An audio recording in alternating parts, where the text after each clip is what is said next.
హయత్ నగర్ వద్ద జరిగిన రోడ్డు ప్రమాదంలో ఎంబీబీఎస్ స్టూడెంట్ ఐశ్వర్య మృతి చెందింది. ఈ ప్రమాదంలో ఐశ్వర్య తండ్రికి తీవ్ర గాయాలై హాస్పిటల్లో చికిత్స పొందుతున్నాడు. అయితే కూతురు చనిపోయిన విషయం ఇంకా తండ్రికి చెప్పలేదు కుటుంబ సభ్యులు. తీవ్ర గాయాలు కావడంతో ఐశ్వర్య తండ్రికి ఓ ప్రైవేట్ హాస్పిటల్లో సర్జరీ చేశారు. కూతురు చనిపోయిన విషయంలో తండ్రికి ఎలా చెప్పాలో అర్థం కాని స్థితిలో ఉన్నారు కుటుంబ సభ్యులు. మృతురాలు ఐశ్వర్య డెడ్ బాడీకి పోస్ట్ మార్టం పూర్తయినా తండ్రి చివరి చూపు కోసం అంత్యక్రియలను వాయిదా వేశారు. రేపు హయత్ నగర్ లో ఐశ్వర్య అంత్యక్రియలు నిర్వహించనున్నారు.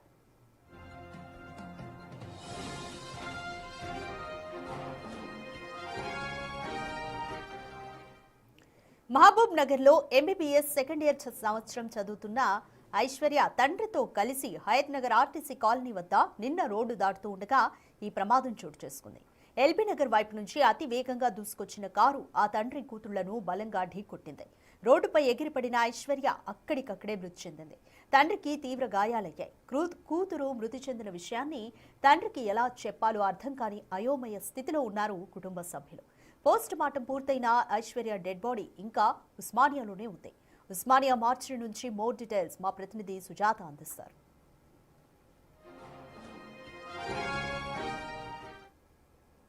7 గంటల ప్రాంతంలో రోడ్డు దాడుతున్నటువంటి సమయంలో ఐశ్వర్య తన తండ్రిని పట్టుకొని రోడ్డు దాడుతుంటే ఓవర్ స్పీడ్ గా వచ్చినటువంటి కారు ఢీకొట్టడంతో ఐశ్వర్య తల కూడా మొత్తం గాయాల పాలైంది. తండ్రికి కాలికి గాయం కావడంతో వెంటనే ఐశ్వర్య ప్రాణాలను కాపాడండి అని తండ్రి అరుస్తుండడంతో వెంటనే హాస్పిటల్కి తీసుకువెళ్లినటువంటి క్రమంలోనే ఐశ్వర్య మృతి చెందింది. కానీ తండ్రి కాలికి విరిగిపోవడంతో ఒక ప్రైవేట్ హాస్పిటల్లో సర్జరీ చేస్తున్నారు. తండ్రికి ఇప్పటి వరకు తన కూతురు చనిపోయిందన్న విషయం తెలియడం లేదు.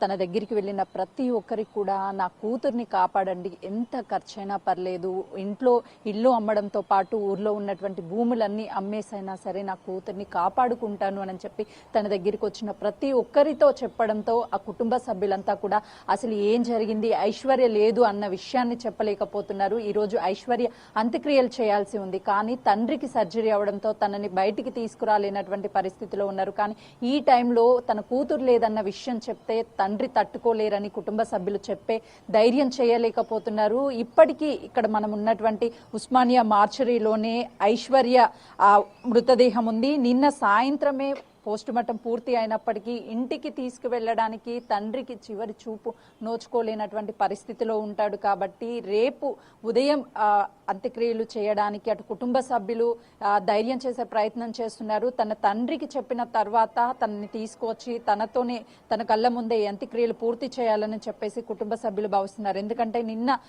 మనం తల్లితో మాట్లాడినప్పుడు కూడా ఐశ్వర్య తల్లితో చాలా గారాబంగా పెంచుకున్నాము, మా అందరికీ అండగా పెద్ద దిక్కుగా ఉంది ఐశ్వర్య, కానీ ఇప్పుడు ఐశ్వర్య లేదన్న విషయాన్ని తన తండ్రికి ఎలా చెప్పాలో మాకు అర్థం కావడం లేదని చెప్పి తను ఏడుస్తుంది. వాళ్ళ కుటుంబ సభ్యులంతా కూడా రోధిస్తున్నారు.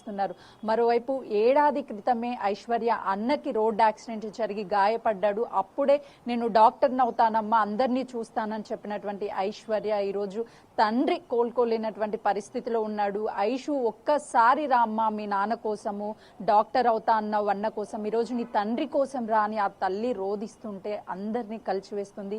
ప్రస్తుతానికి ఆ కుటుంబ సభ్యులు ఏం చేయాలో అర్థం కావడం లేదు. అయితే ఈ రోజు ఉదయం మాత్రము తన తండ్రికి ఐషుకి 50% సీరియస్ గా ఉంది అని చెప్పారు. సాయంత్రానికి మాత్రము తన తండ్రికి ఇంకా ఐషు కోలుకునే పరిస్థితి లేదని చెప్పి వైద్యులు చెప్తారు అని వాళ్ళ కుటుంబ సభ్యులు చెప్తున్నారు. కానీ తండ్రి ఎలా తీసుకుంటాడో అర్థం కావడం లేదు. ఏ తండ్రికి కూడా ఇలాంటి కష్టం రాకూడదు. కళ్ళ ముందే కూతురు 10 మీటర్స్ ఎగిరిపడ్డది, కానీ ఇంకా ఐషు బతికుందని చెప్పేసి ఆ తండ్రి భావిస్తున్నాడు.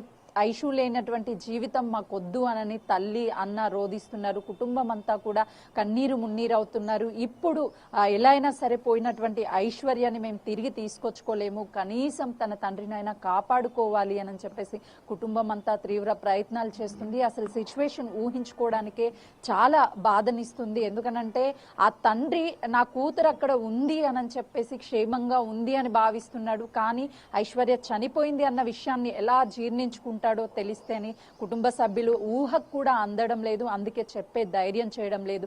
ఈ రోజు సాయంత్రము ఎలా అయినా సరే చెప్తాము అని కుటుంబ సభ్యులు చెప్తున్నారు. చెప్పిన తర్వాత ఈ మార్చరీలో ఉన్నటువంటి ఐశ్వర్య మృతదేహాన్ని ఇంటికి తీసుకువెళ్లి అంత్యక్రియలు చేస్తామని చెప్తున్నారు. కానీ ఆ తండ్రి కళ్ళ ముందు కూతుర్ని కోల్పోయిన విషయం తెలియక ఇంకా నా కూతురు క్షేమంగా ఉంది, నా ప్రాణం పోయినా పర్లేదు, నా కూతురు ఉంది కదా అని చెప్పేసి సంతోషాన్ని ఆ క్షణాల్లోనే మాయమైపోతుంది. ఎందుకంటే తన కళ్ళ ముందే తన కూతురు ఆ 10 మీటర్ల దూరంలో ఆ కారు ఓవర్ స్పీడ్కి ఎగిరిపడ్డది. కానీ జీవితాంతం ఆ తండ్రి ప్రాణం ఉన్నన్ని రోజులు కూడా నా ప్రాణం మిగిలింది, నా కూతుర్ని నేను కాపాడుకోలేకపోయాను అనని జీవితాంతం ఆ తండ్రి కుంగిపోతాడు. ఇంటికి పెద్ద దిక్కుగా ఉన్నటువంటి ఐశ్వర్య ఇప్పుడు లేదు అన్న విషయాన్ని కూడా కుటుంబం జీర్ణించుకోలేనటువంటి పరిస్థితిలో ఉంది. ఒక అతివేగంగా వచ్చినటువంటి డ్రైవర్ నిర్లక్ష్యం అనేది ఒక కుటుంబం మొత్తం కూడా జీవితాంతం చీకట్లో ఉందనే చెప్పాలి. ఈరోజు ఆ కుటుంబాన్ని ఎవ్వరు ఓదార్చినా, ఎంత ఓదార్చినా సరే కోలుకోలేనటువంటి పరిస్థితిలో ఉంది. అసలుకి తండ్రి గురించి ఆలోచిస్తే మనకే ఆ బాధ అనేది వర్ణాతీతంగా కనిపిస్తుంది. కానీ కుటుంబం అనేది ఎలా జీర్ణించుకుంటుందో అర్థం కానటువంటి పరిస్థితి ఉంది. అంటే రోడ్డు దాటేటువంటి సమయంలో కూడా ఐశ్వర్య తన తండ్రిని దాటిస్తుంది. తండ్రికి ఎప్పుడు అండగా నేను ఉంటాను అని చెప్పేసి కుటుంబానికి ధైర్యం ఇచ్చేది ఐశ్వర్యనని తల్లి చెప్తుంది నిన్న మాట్లాడినప్పుడు. సో రోడ్డు దాటే క్రమంలో కూడా ఐశ్వర్యనే తన తండ్రి చెయ్యి పట్టుకొని నాన్న నేను ఉన్నాను దాటు అని ధైర్యం చెప్పి దాటుతున్నటువంటి సమయంలోనే ఈ ఘటనంతా కూడా జరిగింది. ఐశ్వర్య MBBS సెకండ్ ఇయర్ చదువుతుంది. వారానికి 2 సార్లు అంటే తను హాస్టల్లో ఉండి చదువుకుంటుంది ప్రభుత్వ కాలేజ్లో. ఇక్కడికి ఇంటికి వచ్చి 2 రోజులు కుటుంబ సభ్యులతో సరదాగా గడపాలి అని చెప్పేసి ఫ్రైడే వచ్చింది. కానీ ఈలోపే ఇదంతా జరిగిపోయింది అని చెప్పి కుటుంబ సభ్యులంతా కూడా కన్నీరు మున్నీరు అవుతున్నారు. రేపు ఒకవైపు తండ్రి కాల్కి సర్జరీ జరిగింది, నడవలేనటువంటి పరిస్థితిలో ఉంటాడు. ఆ వీల్ చైర్లో తీసుకువచ్చి అంతిమ యాత్ర తన అంత్యక్రియల్లో ఆ తండ్రి చూస్తున్నటువంటి టైంలోనే ఈ కార్యక్రమాలన్నీ కూడా చేస్తారు. కానీ ఆ తండ్రి ఎలా జీర్ణించుకోగలుగుతాడు? అసలు ఆ తండ్రి చాలా వీక్గా ఉంటాడు. కుటుంబానికి అంతా కూడా భరోసా ఇచ్చేది ఐశ్వర్య అని. అలాంటి ఐశ్వర్య లేనప్పుడు ఎవరి కోసం మేము బతకాలి అని చెప్పేసి తల్లి తల్లడిల్లుతుంది. ఒకవైపు తల్లి ఆరోగ్య పరిస్థితి కూడా బాగోలేదు. తన అన్నయ్య యూకేలో ఉంటాడు.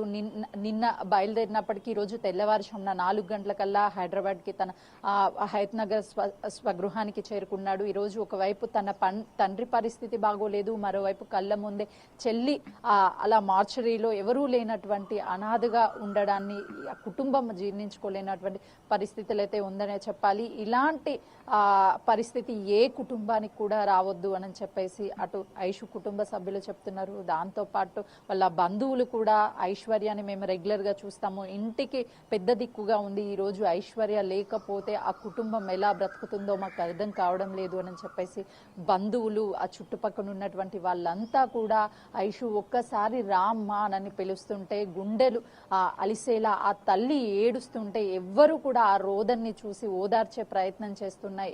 ఎవ్వరు ఓదార్చలేనటువంటి పరిస్థితిలో ఉన్నారు. ఆ తల్లి బాధ వర్ణాతీతము. ఓవైపు తండ్రి రేపు వచ్చిన తర్వాత ఇంటి దగ్గర సిచ్యువేషన్ ఎవ్వరూ కూడా కంట్రోల్ చేయలేరు. ఆ కన్నీటి పర్వంతం అనే చెప్పాలి. ఆ కుటుంబం మొత్తం కూడా ఆ రోదనలు వింటుంటే ప్రతి ఒక్కరిని కూడా కలిచివేస్తుంది.